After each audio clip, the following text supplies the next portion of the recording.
സർക്കാർ പ്രഖ്യാപിച്ച നിർദ്ദിഷ്ട എരുമേലി വിമാനത്താവളം സഭയുടെ നിയന്ത്രണത്തിലുള്ള ചെറുവള്ളി എസ്റ്റേറ്റിൽ സ്ഥാപിക്കുന്നതിനെ പിന്തുണയ്ക്കുന്ന നിലപാടാണ് ബിലീവേഴ്സ് ചർച്ചിന്റേത്.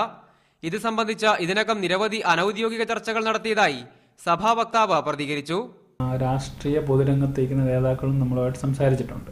MLA-മാർ, MP-മാരടക്കം കോൺഗ്രസിന്റെയും കമ്മ്യൂണിസ്റ്റിന്റെയും BJP-യുടെയും സംസ്ഥാന കേന്ദ്ര തലത്തിലുള്ള ആൾക്കാരെല്ലാം നമ്മളോട് സംസാരിച്ചിട്ടുണ്ട്. ഉടമസ്ഥാവകാശം സംബന്ധിച്ചുള്ള നിയമപോരാട്ടം തുടരും.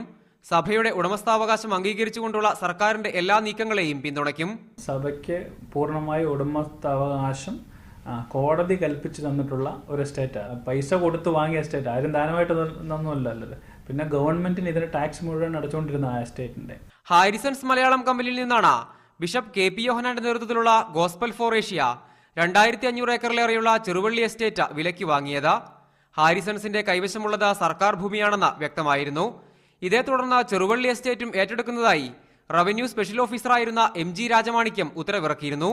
എന്നാൽ ഇതിൽ ബിലീവേഴ്സ് ചർച്ച് കോടതിയിൽ നിന്ന് സ്റ്റേ ഉത്തരവ് സമ്പാദിക്കുകയായിരുന്നു.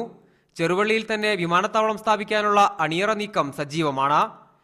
ബിലീവേഴ്സ് ചർച്ചിന് ഷെയർ നൽകി വിമാനത്താവളം നിർമ്മിക്കാനുള്ള നീക്കം പാട്ടക്കാലാവധി കഴിഞ്ഞ എസ്റ്റേറ്റുകൾ ഏറ്റെടുക്കാനുള്ള സർക്കാർ ശ്രമത്തിന് തിരിച്ചടിയാകുമെന്ന വാദവും ഉയരുന്നുണ്ട്. മീഡിയ 1 പത്തനംതിട്ട.